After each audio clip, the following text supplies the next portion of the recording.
ჩემ ბაქოში ჩამოსვლის წინ საქართველოს მთავრობის წარმომადგენლებმა გააკეთეს ძალიან უცნაური განცხადება იმის თაობაზე, რომ საქართველოს უნდა შეწყვიტოს აზერბაიჯანზე ენერგოდამოკიდებულება და როგორც სერიოზული ალტერნატივა განიხილოს რუსეთიდან გაზის შემოტანა.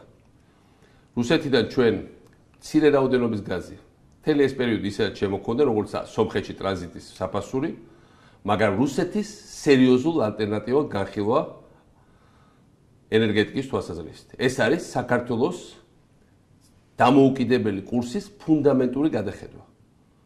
საქართველოს ერთ-ერთი თავი მიღწევა, რომელიც საქართველოს ჰქონდა ბოლო წლებში, არის ის, რომ ჩვენ მოახერხეთ ისაც ვერ მოახერხა პრაქტიკულად ვერავინ აღმოსავლეთ ევროპაში და ვერც უკრაინამ წინა წლებში, რომ ჩვენ გავხდით რუსეთისგან ენერგოდამოუკიდებლები.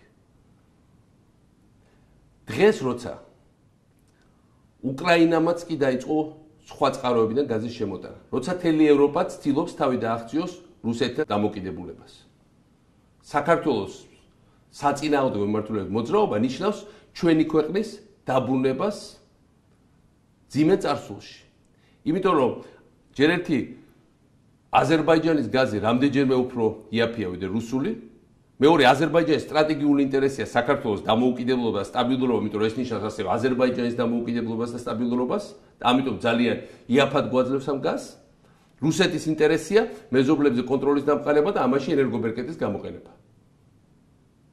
აქ ველოსიპედს ვერავინ ვერ მოიგონებს.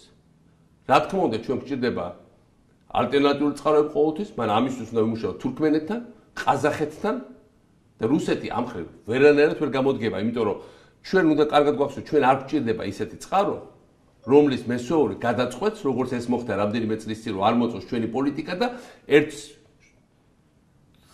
ზამთრის სუსხიან ღამეს ჩაგვაბნელებს, გაბყინავს, წყდიაჩი მოგვაქცევს და მიწასთან გაგვასწორებს. რა თქმა უნდა, ეს უნდა ავირიდოთ თავიდან. ამიტომ მე მოველი, რომ საქართველოს პრემიერ-მინისტრი ამომწურავ განმარტებას გააკეთებს